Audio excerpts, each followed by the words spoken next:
Hello friends, welcome to my channel Tulip ব্লগসে তোমাদের অনেক স্বাগত। আজকে একটা নতুন ভিডিও নিয়ে এসেছি। বলতে পারো এটা আমার দেখতেই পাচ্ছ, এটা আমার অ্যাকোরিয়ামও বলতে পারো, কিংবা পদ্ম গাছের একটা জলাশয়ও বলতে পারো। এটা আমার অনেক দিনেরই, তবে এখানে আমি কিছু মাছও রেখেছি। দেখো কি সুন্দর কালো রঙের মাছ, ওই যে এটা আবার গাপ্পি মাছ, এই সাদা সাদাটা গাপ্পি মাছ। আর ওখানে দেখো অরেঞ্জ অরেঞ্জ লাল রঙের যেই ওটা মলি, কিন্তু ওটা অন্য কালার।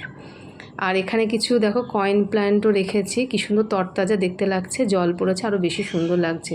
যেহেতু এটা সকালের ভিডিও, তো সেই জন্য আরও বেশি সুন্দর দেখতে লাগছে। আর দেখো জলের উপরে যেই গাছগুলো তোমরা দেখতে পাচ্ছ, এই যে কাছ থেকে দেখাই, এই যে কি বলে এটা, শালুকের মতন পাতা। তো এটা আমার গাছের নাম জানা নেই, গাছও চিনতাম না।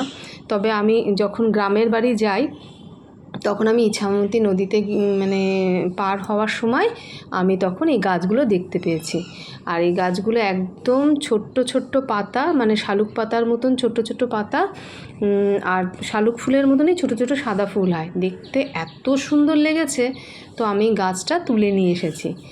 অল্প একটু নিয়ে এসেছিলাম, কিন্তু এখন দেখো পুরো আমার এই টবটাতে পুরো ছেয়ে গেছে।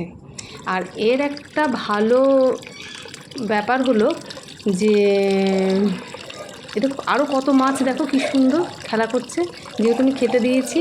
আর এর একটা ভালো ব্যাপার হলো কি, আগে যখন আমার মানে টবে না মাছ থাকতোই না, পাখিরা শুধু এসে মাছ মানে স্নানও করতো, আবার মাছও খেয়ে চলে যেত।